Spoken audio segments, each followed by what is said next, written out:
Friends, book empire queen में आपका फिर से स्वागत है। तो आज हम बात करेंगे बुक द अल्केमिस्ट, जो एक बहुत ही अमेजिंग बुक है। इस बुक में एक चरवाहे की कहानी है जिसका नाम सैंटियागो है, जो कि अपनी डेस्टिनी को हासिल करना चाहता है और अलग अलग तरह के लोगों से मिलता है। अंत में सैंटियागो को समझ में आता है कि वो जो खजाना ढूंढ रहा है वह उसके अंदर ही है। अगर आपका भी कोई ऐसा सपना है जो आप पाना चाहते हैं तो यह बुक आपके लिए है। आप इसमें कई ऐसे लेसन सीखेंगे जो आपकी जर्नी में आपकी हेल्प करेंगे। तो आइए जानते हैं इस बुक के बारे में। The alchemist part 1। यह स्टोरी एक शेपर्ड लड़के की है जिसका नाम सैंटियागो था। वह स्पेन के एंडालुसिया में रहता था और भेड़ें चराता था। एक बार वह अपनी शिप्स चराते हुए किसी जगह पर पहुंचा जहां एक शॉपकीपर की काले बालों वाली सुंदर लड़की से उसकी मुलाकात हुई, जो उससे उनको खरीदने आती थी।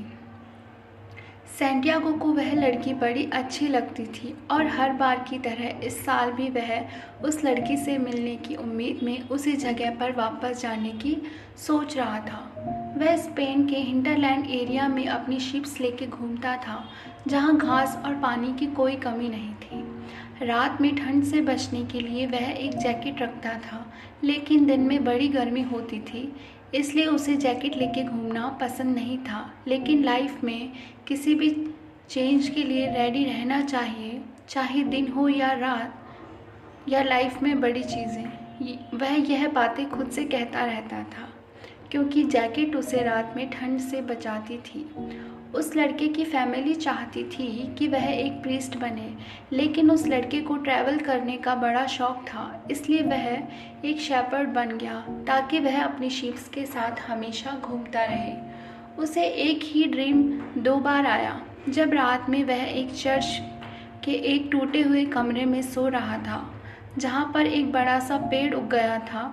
फिर वह एक मिस्टिक लेडी से मिलने तारिफा नाम के टाउन में, जो ड्रीम्स के मतलब बताती थी, वहाँ पहुँचा। तो उस जिप्सी औरत ने उस लड़के की ड्रीम का मतलब यह बताया कि उसे इजिप्ट के पिरामिड जाना चाहिए, जहाँ उसे एक खजाना मिलेगा, और जब उसे वह खजाना मिल जाए तो उसका 10वां हिस्सा फीस के तौर पर वह उस जिप्सी लेडी को दे दे। लेकिन उस लड़के ने इस बात पर ज़्यादा ध्यान नहीं दिया और टाउन में घूमने लगा। फिर उसे एक ओल्ड मैन मिला। पहले तो सैंटियागो उससे बात करने में ज़रा भी इंटरेस्टेड नहीं था, लेकिन उस ओल्ड मैन की विजडम ने उसे इम्प्रेस कर दिया और वे दोनों बातें करने लगे। उस ओल्ड मैन ने बताया कि वो सालेम का राजा है। उसने सैंटियागो को अपनी ड्रीम यानी खजाने तक पहुंचने में हेल्प भी की है। उसने सैंटियागो को यह भी बताया कि वह अक्सर लोगों को उसकी डेस्टिनी तक पहुंचने में किसी न किसी तरह से उनकी हेल्प करता है। अब क्योंकि सैंटियागो ने अपनी डेस्टिनी तक पहुंचने से पहले ही हार मान ली थी, इसलिए वह उसे रास्ता दिखाने के लिए उसके पास आया था। उस ओल्ड मैन ने उससे कहा कि लाइफ हमेशा हमें कुछ ना कुछ साइन या क्लूज़ देती है ताकि हम राइट डायरेक्शन चूज़ कर सकें। फिर उसने सैंटियागो से कहा कि उसे बाकी के गाइडेंस लेसन के लिए फ़ीस के तौर पर वह अपनी शिप्स का 10वां हिस्सा देना होगा। अगले दिन सैंटियागो फिक्स टाइम पर उस ओल्ड मैन से मिला, जिसने उसे 2 स्टोन्स यानी पत्थर दिए। इनमें से एक स्टोन ब्लैक था और दूसरा वाइट। उस ओल्ड मैन ने सैंटियागो से कहा कि अपनी मंजिल की तलाश में अगर उसे कभी भी कोई कन्फ्यूज़न हो तो इन दोनों स्टोन्स की हेल्प से वह अपना डिसीज़न ले सकता है।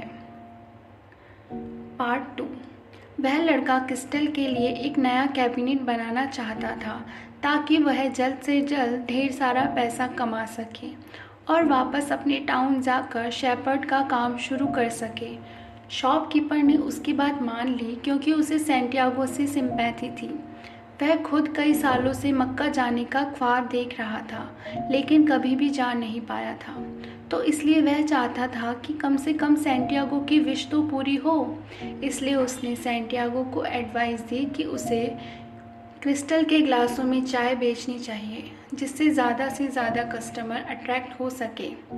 हालांकि उसकी शॉप अच्छी चल रही थी और उसे ज़्यादा मेहनत करके शॉप को एक्सपांड करने की कोई ज़रूरत नहीं थी, फिर भी सैंटियागो की हेल्प करने के लिए वह तैयार था, क्योंकि सैंटियागो की डेस्टिनी में उस शॉपकीपर के इस डिसीज़न का भी कंट्रीब्यूशन था। और इस डिसीज़न से एक बड़ा चेंज आया, क्योंकि क्रिस्टल ग्लास में चाय बेचने से यह शो बड़ी फेमस हो गई थी और उसे एक बड़ी कमर्शियल सक्सेस मिली थी।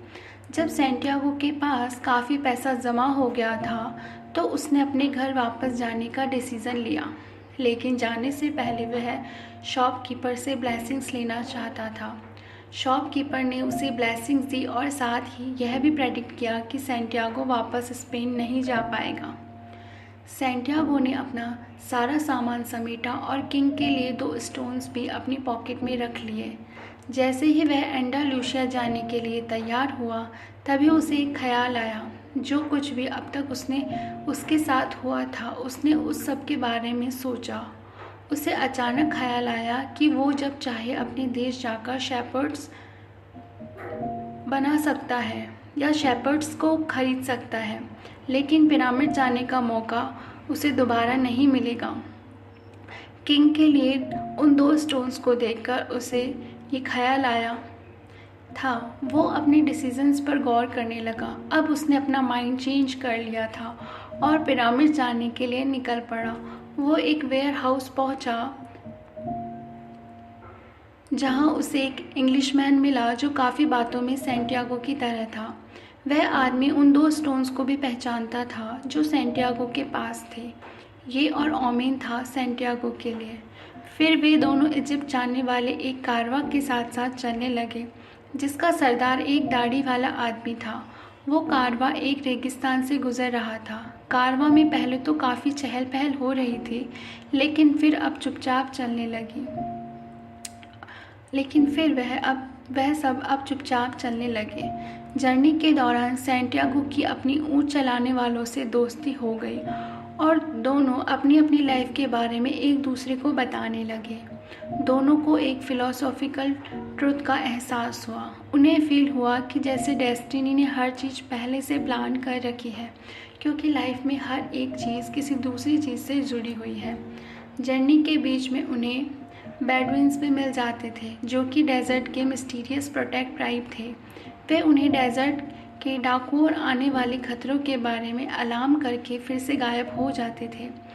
एक बार तो उन्हें यह भी इंफॉर्मेशन मिली कि ट्राइबल्स के बीच में वार होने वाली है, जिसे सुनकर सारे लोग डर गए थे, लेकिन वापस लौटना अब पॉसिबल नहीं था। और जब वापस जाना मुमकिन ना हो तो आगे बढ़ते रहना ही एक पॉसिबल रास्ता है।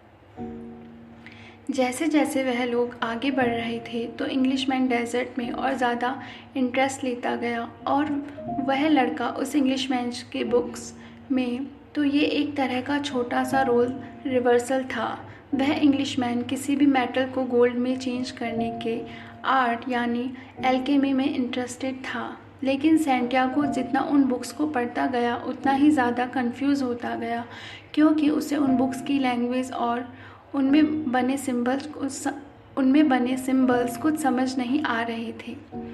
वो ये सब इजी वे में सीखना चाहता था, लेकिन उस इंग्लिशमैन ने कहा हायर नॉलेज उसी को मिलती है जो खूब सारा टाइम देकर बड़ी मेहनत से ये किताबें पढ़ते हैं।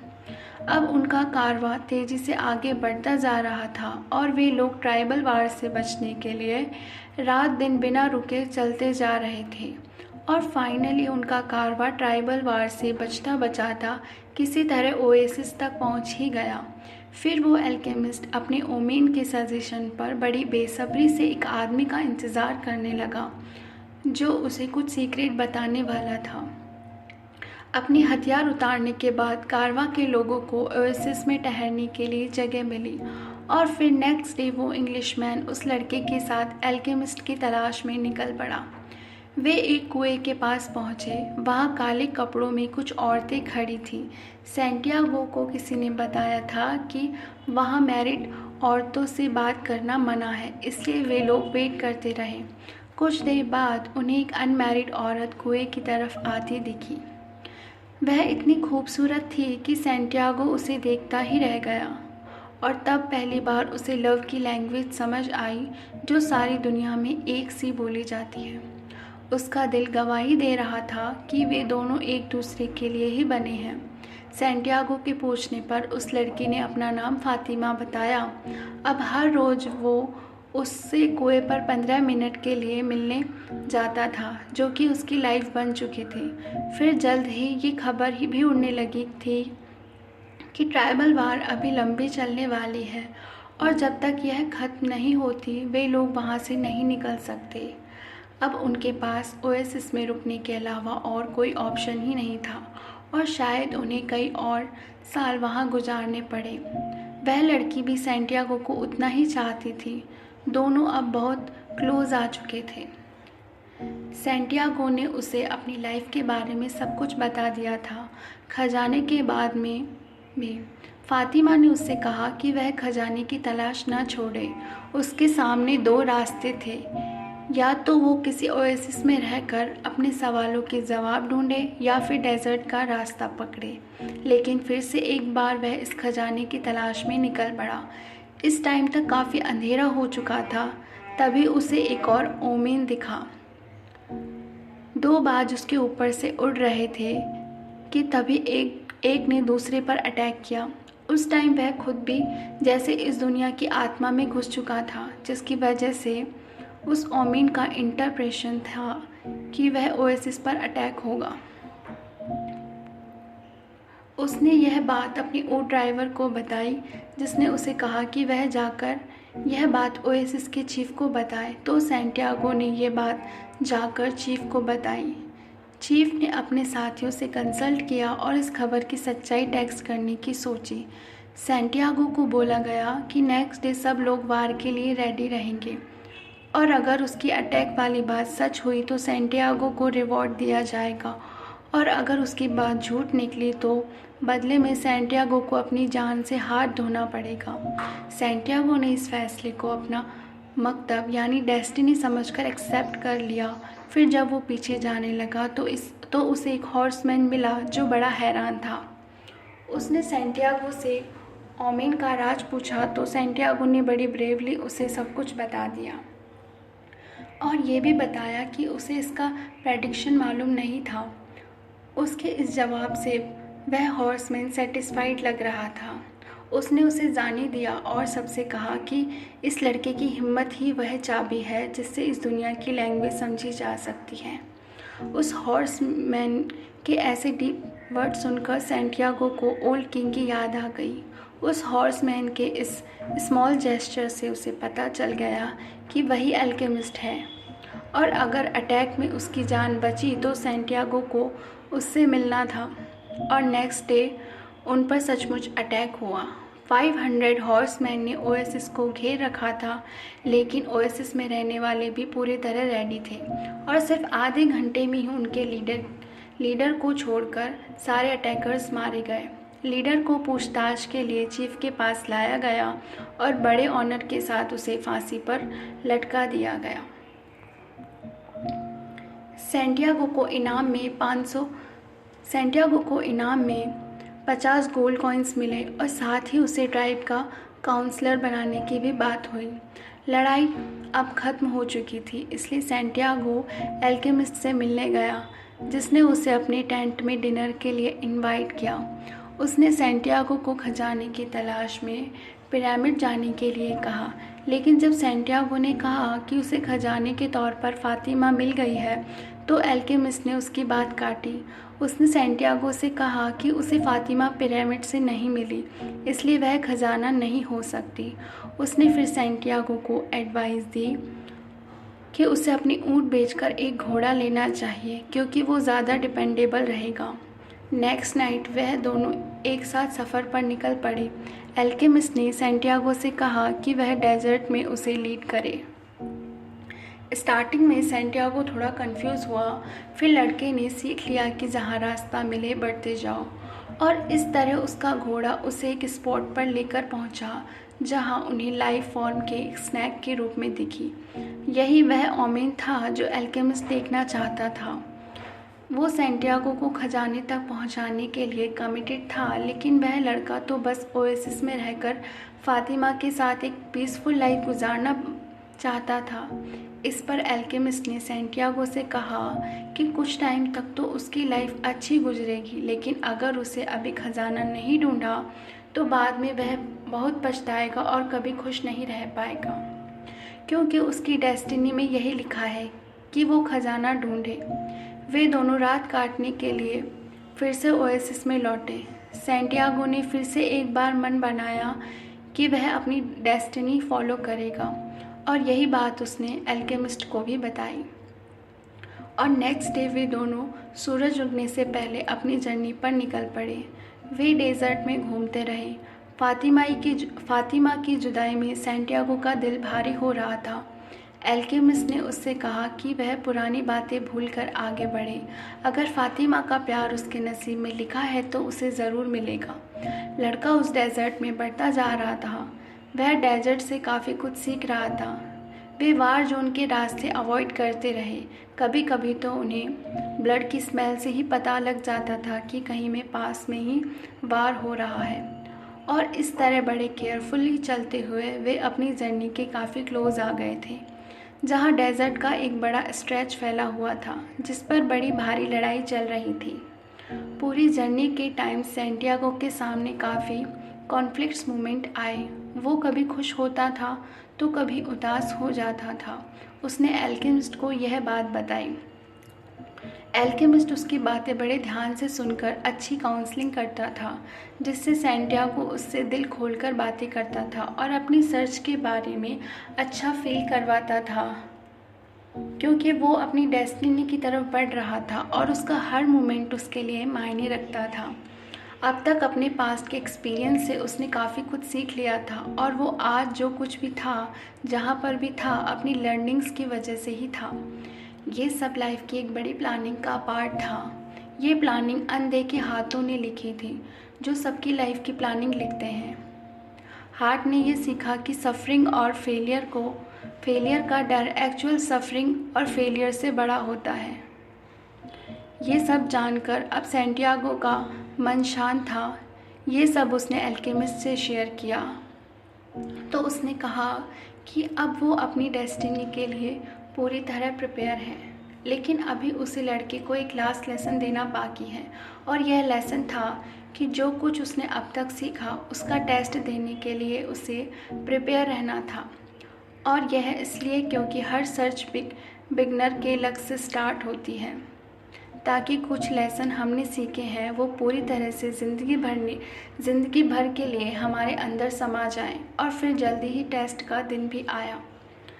उन्हें एक ट्राइब ने घेर लिया था। वे लोग उन्हें अपने चीफ के पास ले गए और पूछताछ शुरू कर दी। जान बचाने के लिए एल्केमिस्ट ने सैंटियागो का सारा गोल्ड उन लोगों को दे दिया, और साथ ही ये भी कहा कि उस लड़के में ऐसी पावर है कि वह उन्हें हवा बन के दिखा देगा, और अगर ऐसा नहीं हुआ तो वह लोग उन्हें 3 दिन में मार सकते हैं। अब ये बात सैंटियागो के लिए कुछ ज़्यादा हो गई थी। वह बहुत डर गया था कि आगे क्या होगा। पहले दिन के ख़त्म होने पर सैंटियागो से कहा कि उसे हवा बनना नहीं आता। इस पर एल्केमिस्ट ने जवाब दिया कि वह उसकी प्रॉब्लम है, क्योंकि उसे तो ये जादू आता है। दूसरे दिन वह लड़का दिन भर एक माउंटेन के ऊपर बैठा रहा और डेजर्ट से बातें करता रहा। जब तीसरे दिन अपना जादू दिखाने का टाइम आया तो उसने डेजर्ट से हेल्प करने की रिक्वेस्ट की। डेजर्ट ने उससे कुछ सवाल किए, जिसका जवाब उस लड़के ने बड़ी हिम्मत से दिया। डेजर्ट उसे अपनी सैंड देने के लिए तैयार हो गया और उससे कहा कि वो हवा से हेल्प मांगे। जब सैंटियागो ने हवा से हेल्प मांगी तो हवा ने भी कुछ सवाल किए, और उन सवालों के जवाब भी उसने उसी तरह हिम्मत से दिए। उसने हवा को कन्विंस किया कि वह इतनी तेज़ चले कि वह आसमान से हेल्प ले सके। हवा उसकी बात मान गई और ज़ोर ज़ोर से चलने लगी। लड़के ने फिर सूरज से बात की और उसे भी तेज चमकने के लिए कन्विंस कर दिया। सूरज ने उसे कहा कि वह उन हाथों से बात करे जिन्होंने ये सब कुछ लिखा है। अब उस लड़के ने प्रे करना शुरू कर दिया। उसकी प्रेयर साइलेंट थी, मगर उसका हार्ट उस ऊपर वाले से कनेक्ट था। उससे सोल ऑफ गॉड की पावर रियलाइज़ हुई और यह रियलाइजेशन हुआ कि उसके अंदर भी सोल ऑफ गॉड मौजूद है। वो इस सीक्रेट को समझ गया था कि इंडिविजुअली किसी को भी नहीं पता होता कि उन्हें क्या करना है, क्योंकि सारा प्लान्स उन सुप्रीम पावर के हाथों लिखा होता है और उसने सबके लिए एक प्लान लिखा होता है। कुछ लोग ये बात समझ जाते हैं, जो नहीं समझ पाते वो फना हो जाते हैं। सैंटियागो को जब सीक्रेट का पता चला तो उसे एहसास हुआ कि उसमें और उसकी डेस्टिनी लिखने वाले हाथों में कोई फ़र्क नहीं है, वे एक हो गए। और जैसे ही उसे ये रिवील हुआ, उसने ऊपर वाले की हेल्प से खुद को हवा में बदल कर रख दिया। सब हैरान रह गए और सैंटियागो शर्त जीत गया। उसे और एल्केमिस्ट को छोड़ दिया गया और ट्राइब की तरफ से हाथ में चलने के लिए गार्ड भी दिए,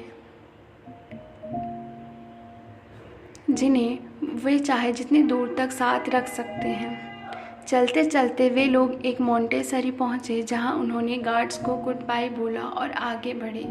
एल्केमिस्ट ने उसे रास्ता दिखाया जो गोल्ड में टर्न हो सकता था। दोनों वहां से अलग हो गए।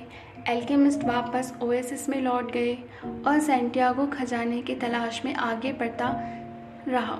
वो अपने दिल की सुन रहा था और आगे बढ़ता जा रहा था और फाइनली वह पिरामिड्स तक पहुंच ही गया। अपनी मंजिल देखकर वह रो पड़ा और जहां पर उसके आंसू गिरे वहां उसे एक बीटल दिखा, जो कि उस इलाके में गॉड का सिंबल माना जाता था। उसे एक और ओमेन लगा और उसने वहां पर खोदना शुरू किया। उसने काफ़ी गहरे तक खोदा, मगर कुछ नहीं निकला। तभी उसके पास कुछ ट्राइब्समैन आए जो वार से अपनी जान बचाकर लौट रहे थे। उन्होंने सैंटियागो का वह सारा गोल्ड छीन लिया और उसे एल्केमिस्ट ने पार्टिंग गिफ्ट के तौर पर दिया था। उन्होंने सैंटियागो की खूब पिटाई की और जब लड़के ने उन्हें बताया कि उसने ड्रीम में यहाँ पर खजाना गड़ा हुआ देखा था, तो उन लोगों को लगा कि यहाँ उन्हें कुछ नहीं मिलने वाला, क्योंकि ड्रीम कभी भी सच नहीं होते।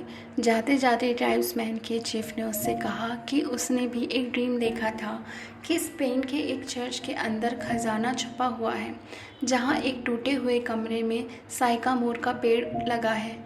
यह बोलकर वह चीफ और उसके साथी वहाँ से चल गए। लड़का खुशी से ठहाके लगाने लगा, क्योंकि यह एग्जैक्ट वही जगह थी जहाँ उसे इजिप्ट के खजाने का ड्रीम आया था। तो वाकई में कोई खजाना था, लेकिन उसे पाने का रास्ता इतना लंबा था। उसे पहले डेजर्ट में पिरामिड तक पहुँचना था, पर किसी और के थ्रू उसके बारे में जानना था। अगर उसने अपनी डेस्टिनी फॉलो नहीं की होती तो शायद उसे कभी भी उस खजाने का पता नहीं चल पाता, जो उसके ही अपने देश में छिपी थी। सैंटियागो चर्च में गया और खजाने को खोद निकाला और वह बहुत खुश हुआ। फिर वह उस जिप्सी औरत के पास गया जिसे उसने 1/10 देने का प्रॉमिस किया था। उसके बाद उसे हवा में वह खुशबू महसूस हुई जैसे उसे बड़े अच्छे से याद थी, और जो अभी उसके होठों पर एक याद बनकर बैठी थी। यह खुशबू भी फातिमा की। उसने अपने प्यार को बड़ी ज़ोर से आवाज़ दी, मैं आ रहा हूँ Fatima. Thank you so much friends. यह बुक आपको बहुत पसंद आई होगी।